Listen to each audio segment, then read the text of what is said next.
আজকের ভিডিওটা শুরু করব red the colour of love, তার সাথে আবার লাল লাল গোলাপ ফুল। আজকে সকালবেলা জেঠি বাড়ি থেকে এক বান্ডিল গোলাপ ফুল দিয়েছে, আর সেই ফুলগুলোকে আমি সাইজ করে কেটে বড়মার মন্দিরে এখন জলের মধ্যে রেখে দেব। কারণ জলের মধ্যে যদি রেখে দেওয়া হয় তবে বড়মার মন্দিরটা গোলাপ ফুলের গন্ধে ভরে যাবে। আর যে কোনো রকম ফুল দিয়ে বড়মার মন্দিরই বলো আর নিজের ঘরই বলো সাজিয়ে রাখতে কিন্তু আমি খুবই ভালোবাসি। আর তোমাদের কাদের কোন ফুল পছন্দ অবশ্যই কিন্তু আমায় জানিও। আর হঠাৎ করে মাথায় এলো আজ যখন গোলাপ ফুল রয়েছে, দুধ আর গোলাপ ফুলের পাপড়ি দিয়ে বড়মা আর মহাদেবকে ছোট্ট করে একটু অভিষেক করে দেওয়া যায়। গোলাপ ফুল থেকে কিছু পাপড়ি আমি বেছে বেছে একটা ঝুড়িতে নিয়ে নিচ্ছিলাম, কারণ এটা থেকেই এখন ছোট্ট করে একটু অভিষেক করে নেব। প্রথমেই সিংহাসন থেকে বাবাকে একটা পাত্রে নামালাম, নামিয়ে নিয়ে বাবার মাথায় দুধ ঢেলে বাবার অভিষেক করে নিলাম এবং অভিষেক করার পরে গোলাপ ফুলের পাপড়ি বাবার মাথায় ছড়িয়ে দিলাম।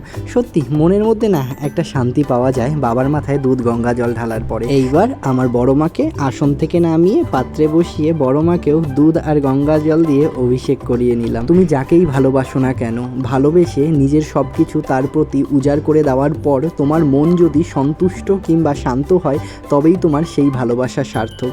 তেমনি আমার বাড়ির বিগ্রহগুলোর সেবা করে আমার মন সন্তুষ্ট এবং শান্ত হয়, তাই এদের আমি খুব ভালোবাসি। সমস্ত কিছু করে নেওয়ার পরে সমস্ত ঘটে আমি ফুল চড়িয়ে দিলাম এবং বড় মার সামনে ভোগ নিবেদন করে দিলাম।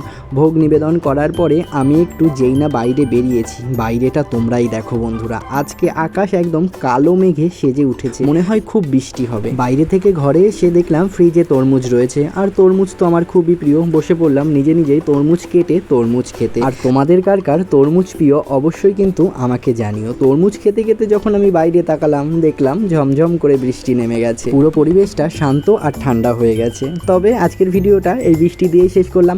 ভালো থেকো বন্ধুরা, দেখা হবে পরের অন্য কোনো ভিডিওতে। আর এই ভিডিওটা ভালো লাগলে একটা লাইক, কমেন্ট, শেয়ার আর ফলো করে দিও।